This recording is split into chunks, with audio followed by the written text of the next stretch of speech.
Bem-vindos a mais um ciclo de entrevistas com 20 minutos com filosofia. Hoje o nosso tema é sobre os contos infantis. Temos o prazer de ter hoje aqui em ser entrevistado o professor José Ramos. Obrigado, professor, por estar aqui mais uma vez. É sim, isto é mais um tema desafiante como todos os outros. A primeira questão que lhe tinha para colocar é, nesta época em que o mundo é explicado pela razão, faz sentido os contos infantis? Uma muito boa pergunta para começarmos, já que penso que precisamente por isso faz toda a razão.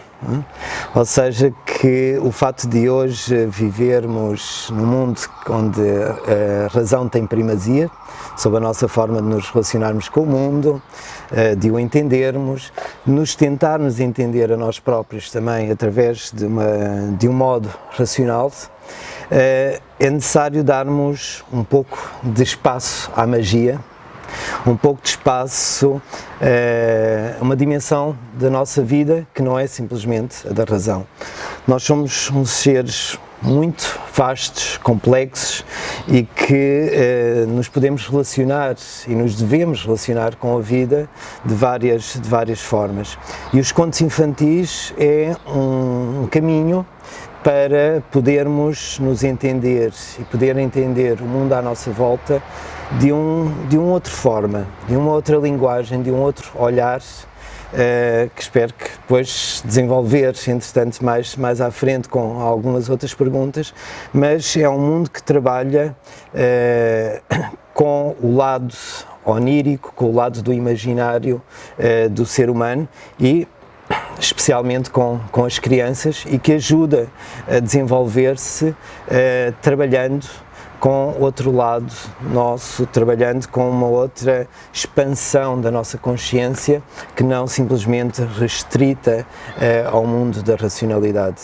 Nós sabemos desde sempre que a humanidade sentiu uma enorme necessidade de não só entender o mundo através de uma explicação do como do funcionamento das coisas, mas entender as causas, o porquê das coisas. E as causas muitas vezes não são tão racionais quanto isso, né? E os contos aproximam-nos e fazem-nos trabalhar de um outro modo de entendimento. Muito obrigada. Que possuem de especial os contos infantis de modo a serem um instrumento para a educação da humanidade? Eu penso que é um instrumento tão importante que vamos encontrar essa linguagem dos contos, talvez desde a mais remota antiguidade do ser humano. É de facto um instrumento muito útil, muito importante, porque ajuda no desenvolvimento da criança através de uma linguagem que é uma linguagem que a criança entende. E ligando com a pergunta anterior, nós hoje forçamos muito precocemente a criança a desenvolver-se no mundo da razão. Temos uma ansiedade enorme que não cresça, não se desenvolva, não se torne um elemento apto para cumprir toda a funcionalidade, toda a racionalidade da nossa sociedade. Então, desde muito cedo, começamos a forçar a criança a trabalhar com a razão e não damos espaço para que ela possa desenvolver-se no mundo do imaginário. E essa é a linguagem que ela melhor entende. É uma linguagem que nós, adultos, temos muitas vezes dificuldade em entender, né? Porque lá está, a partir de uma certa idade, disseram-nos para nos deixarmos de fantasias, para nos deixarmos de nos pormos a imaginar a vida, para perdermos um pouco a poesia da própria vida, e com isso atrofiamos a nossa capacidade imaginativa também. Os contos infantis ajudam a criança a desenvolver o seu imaginário. E eu costumo dizer muitas vezes que a imaginação é talvez dos poderes maiores do ser humano e por isso é aquele com o qual nós começamos a trabalhar mais precocemente, mais cedo, enquanto crianças, porque aonde nós conseguimos imaginar, aí está de alguma forma a nossa fronteira, o nosso limite. Se eu perante um obstáculo consigo imaginar uma solução, consigo imaginar um pós-obstáculo também, então eu vou encontrar modo, no mundo concreto, de resolver essa situação. Então a imaginação é a nossa força de nos ultrapassarmos e de ultrapassarmos os obstáculos. E os contos infantis para as crianças também funciona de uma outra forma. É uma linguagem muito vasta e tentar resumir muitas ideias em pouco espaço de tempo não é assim tão fácil. Mas outro elemento é que os contos infantis trabalham com símbolos que são expressões dos arquétipos do inconsciente do ser humano. Ou se quisermos, são arquétipos da alma do ser humano e que têm a ver com a sua natureza, com os seus desafios, com o seu crescimento, etc. E esses contos ajudam a criança a contactar com esses arquétipos. E, claro, na medida em que nós conseguimos tocar essa natureza mais profunda do ser humano, a descobrir, vai nos ser mais fácil enfrentar quando a vida nos coloca, digamos, exemplos daquilo que são esses elementos que aparecem simbolicamente nos mitos. Eu costumo dizer, e como se diz em ditado popular, e os contos muitas vezes falam do número 3, etc., que diz que a terceira é de vez. E os contos, de alguma forma, ajudam a esse processo de conhecimento, sendo como que a primeira vez, no sentido de que, através do conto, a criança entra pela primeira vez em contacto com esses elementos, com essas ideias por detrás desses símbolos contidos nos contos. E essa primeira vez é a primeira vez do espanto. E nós, quando temos um primeiro contato com as coisas e nos espantamos com elas, por norma não apreendemos tudo aquilo que elas nos podem dar. Então necessitamos de uma segunda vez. E à segunda vez já começamos a refletir sobre as coisas, porque já não estamos tão espantados com essa novidade. E à terceira é de vez, no sentido que à terceira vez que temos contacto, assimilamos esses mesmos conhecimentos. Então, esse é um segundo ponto, digamos, da importância dos contos infantis para as crianças. E um terceiro é da questão do valor moral, que normalmente é aquele que nós mais tomamos dos contos infantis, da moral da história. E o aspecto moral nos contos infantis é muito interessante e muito positivo, porque nos contos normalmente a questão do bem e do mal, daquilo que é válido, daquilo que não é, dos efeitos que um produz e que outro produz são muito claros.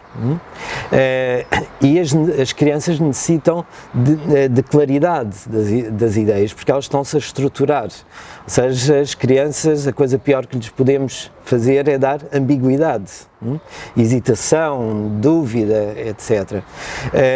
E os contos mostram também muito esses parâmetros, esses valores morais e, portanto, é outro dos fatores, ou outro dos instrumentos extraordinários para a formação das crianças. Daí que, depois, de uma forma resumida, algumas das razões para se tornar um instrumento importante do desenvolvimento da criança e, como me perguntava, do desenvolvimento da própria humanidade, porque se temos crianças que se envolvem bem, equilibradamente, temos uma humanidade que está bem também e que se envolve. Falando-nos agora algumas vezes dos símbolos, dos contos. Qual a importância da simbologia nos contos como visão do mundo? É muito importante e é extremamente profunda, já que os símbolos que aparecem nos contos são como que veículos entre a criança e os arquétipos, como dizia Platão ou Jung, ou os princípios que estão, no fundo, presentes em nós. São aqueles que eu costumo, sob o símbolo e de uma forma muito simples, dar uma imagem que é: nós temos uma lâmpada e temos a corrente elétrica numa tomada. Pois temos eletricidade, ótimo. Temos lâmpada, excelente, mas falta-nos conectar. O símbolo é como que a ficha que conecta à corrente e permite dar luz. E aí temos eureka, temos uma ideia que nasce, uma compreensão que nasce. Os símbolos, e Jung, por exemplo, vai fazer estudos extraordinários sobre isso. Temos um outro escritor também de referência muito importante, que é Joseph Campbell, e que vai falar precisamente sobre a identidade desses símbolos, que faz parte do inconsciente coletivo da humanidade. Ou seja, que os símbolos não são uma abstração, e daí que, por isso, as crianças também ficam encantadas com os símbolos que aí aparecem, porque eles vão conectar e vão fazer sair, de alguma forma, à luz determinados elementos que a criança vai pressentindo nela, mas que ainda não entende totalmente, e que vai reconhecer nos personagens, nos desafios, etc., que os mitos, que os contos vão proporcionando. E vem-me aqui os mitos porque, de facto, existe uma relação muito estreita entre a linguagem simbólica dos mitos e a linguagem simbólica dos contos, e que é, pois, um mundo de fusão. Poderíamos dizer que os mitos são os contos para os adultos. Se quisermos, é como aquela segunda vez que seria esse contacto também com a linguagem mitológica, que tem exatamente a mesma função.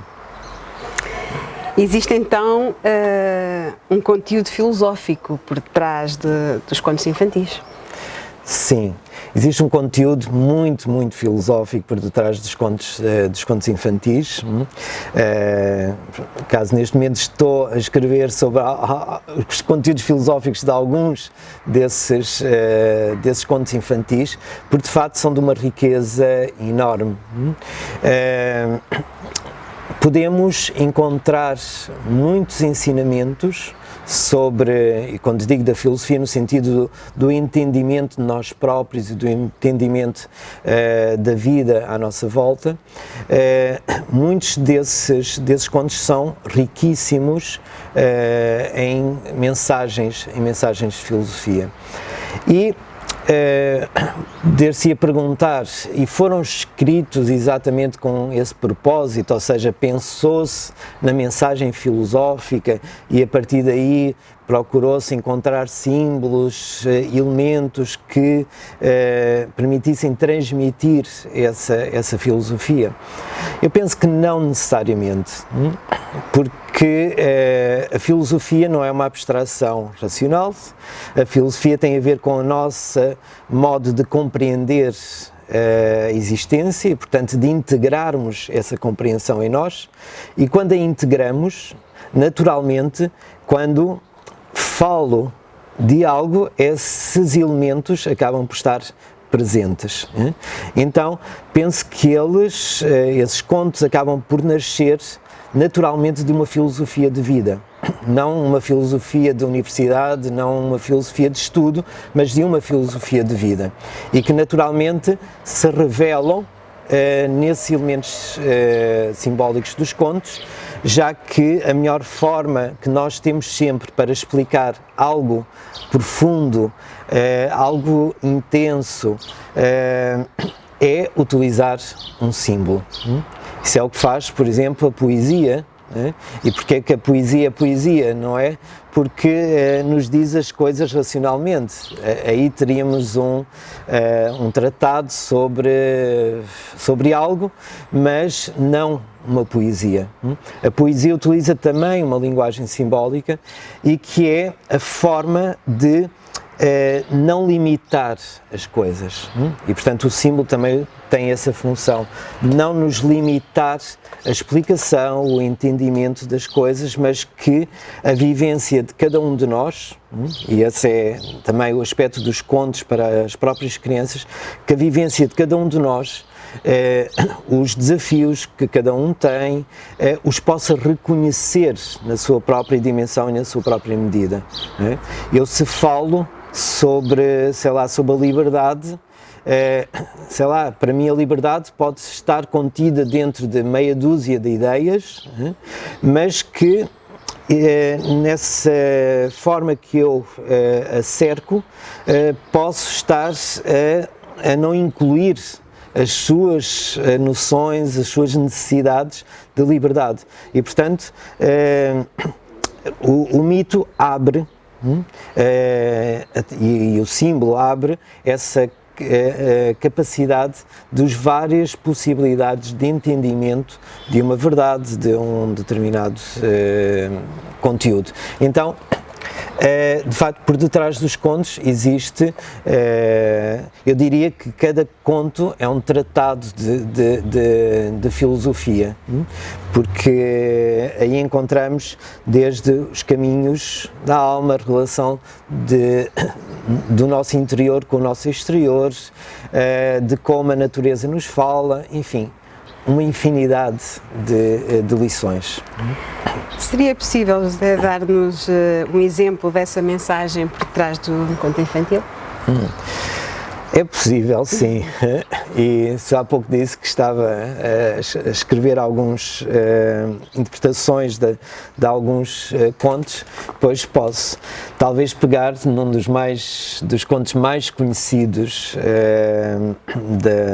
dos contos tradicionais, dizer que existe também e tudo isto que eu estou a falar em relação aos contos se aplica muito especialmente aos contos tradicionais, já que os contos tradicionais o são precisamente porque seguem uma tradição, uma transmissão, por terem elementos que são intemporais, que são diferentes de muitos contos que por vezes se vão escrevendo, mas que não resistem ao tempo e que ficam nesse tempo. Então, um dos contos tradicionais mais conhecidos, vou utilizar esse, é o da Branca de Neve e dos Sete Anões. Acho que toda a gente já o ouviu, e ouviu muitas vezes quando criança, daí que eu não o vou recontar, porque acho que todos o temos de memória, mas simplesmente retirar algumas das ideias que este conto, só para entendermos a riqueza que de facto tem. A Branca de Neve simboliza a própria alma, já que o personagem feminino nos contos e nos mitos, de uma forma geral, tem a ver com a alma, com aspectos da alma, com a interioridade, com o elemento mais intuitivo da vida também. E é branca, como a neve, Branca de Neve, representando a pureza da alma que aí se encontra.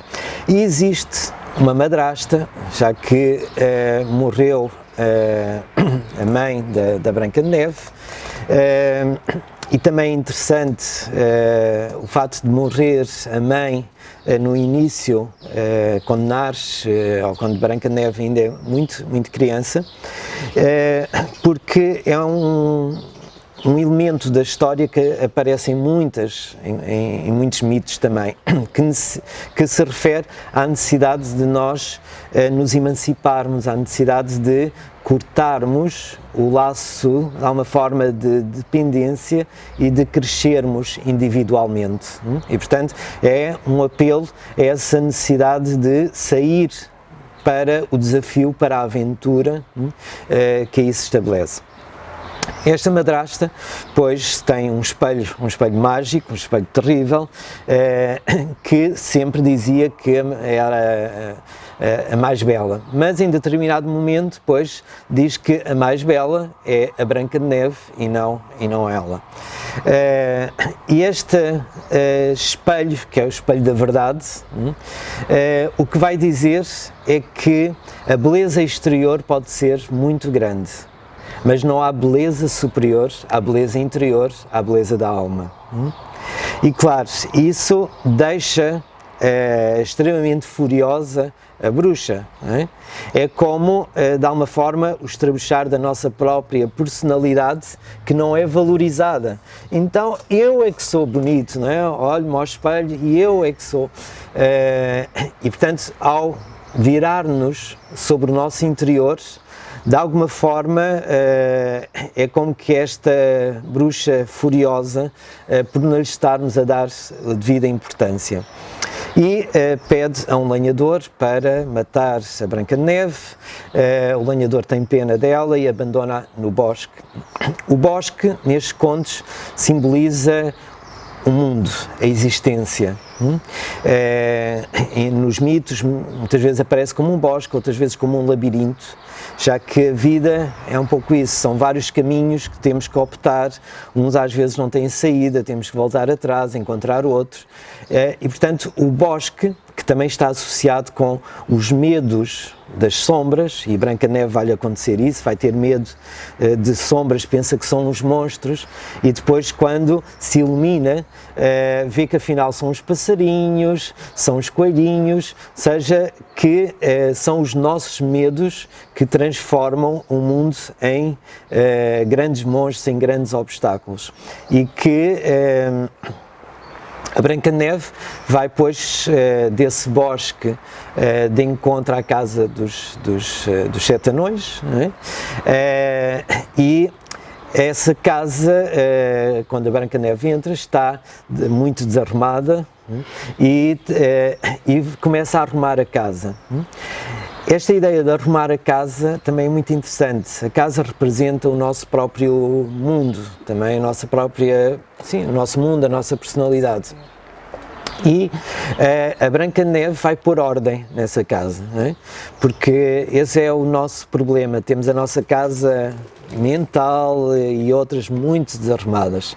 Então, pôr ordem, que chegam os sete anões, esses sete anões simbolizam sete dimensões da existência, representam também sete qualidades e sete defeitos no ser humano, que não nos dá agora para ver cada um deles, mas que é muito, muito interessante e que vão viver em conjunto.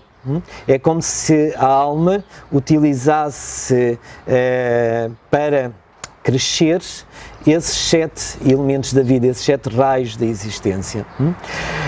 E os anões dizem para ter cuidado com a bruxa, não abrir a porta, uma série de recomendações, e na história mais integral a bruxa vai lhe oferecer duas tentações antes da terceira, que é da maçã que nós conhecemos. Depois a história acabou por ser um pouco reduzida e ficou a da maçã. Essa história da bruxa que oferece a maçã, uma maçã vermelha, extremamente tentadora, ao qual não consegue resistir a Branca de Neve. A maçã é símbolo do conhecimento. Isso aparece na tradição bíblica, aparece na tradição grega, aparece em muitos na tradição celta, por exemplo, e que tem a ver com o facto de que os frutos normalmente representam esse conhecimento e a maçã, por razões muito especiais que não nos dá tempo para explicar nesta entrevista. Mas existem maçãs, como por exemplo na Grécia, na Ilha das Hespérides, as maçãs de ouro, e aqui aparece uma maçã vermelha. E é diferente a maçã dourada da maçã vermelha. A maçã dourada representa o conhecimento puro, no fundo, o conhecimento que nos permite, de alguma forma também, nós próprios encontrar o nosso ouro, a nossa luminosidade interior, como caminho para isso, e o conhecimento, ou a maçã vermelha, que representa impregnado de desejo, de egoísmo, de alguma forma, que em vez de nos despertar, nos adormece no nosso egoísmo, fechando-nos sobre nós próprios, e isso é o que acontece à Branca de Neve. Ao morder a maçã, ela adormece, como se encontrasse morta, e portanto representa a alma adormecida pelo seu egoísmo, na posse de poder de alguma forma sobre a própria vida. Até que aparece o príncipe encantado. Né? Este príncipe representa a dimensão espiritual do homem, ou do ser humano, e que ao beijar a Branca de Neve é como se representasse a nossa natureza espiritual, a nossa natureza interior, que está sempre pronta para despertar a nossa alma. E claro, esse beijo é de um amor enorme, não é? Ou seja, de uma fusão, de uma união muito grande entre a alma e a dimensão espiritual, que casam, não é? E vão viver para o castelo que fica no cimo de uma montanha, etc. Isso também é interessante porque há pouco se disse que a Branca de Neve é abandonada no bosque. No final ela sai do bosque, onde inclusive tinha adormecido, não é? Como o adormecimento da alma na vida, para ir viver no castelo que fica na montanha. Então, esta imagem é muito interessante porque no Oriente, por exemplo, eles têm um conceito para a libertação da alma que se chama Nirvana, e um dos significados de Nirvana é saída do bosque. E então esta saída da Branca de Neve com o príncipe do bosque é no fundo esta ideia também de libertação da alma, ou a alma que ascende a uma dimensão superior através dessa união com a dimensão espiritual. E a montanha, porque a montanha sempre foi considerado o lugar de comunhão, de união entre o céu e a terra, ou entre os homens e os deuses, ou entre os deuses e os homens, e portanto era aí que estava o Olimpo, o Monte Meru, etc., ou seja, o lugar de ligação desses mundos. Então, em meia dúzia de alguns elementos, de alguns símbolos desta história da Branca de Neve, podemos ver que ela procura retratar o percurso da alma humana, as suas provas, a sua necessidade de trabalhar com a natureza, o superar os seus medos, as tentações, enfim, uma série de elementos que vão surgindo ao longo da história e que são de facto muito, muito ricos. Podemos, e para mais ou menos concluir, perguntar-nos, mas toda esta interpretação, as crianças não entendem esses significados? Não, nem necessitam.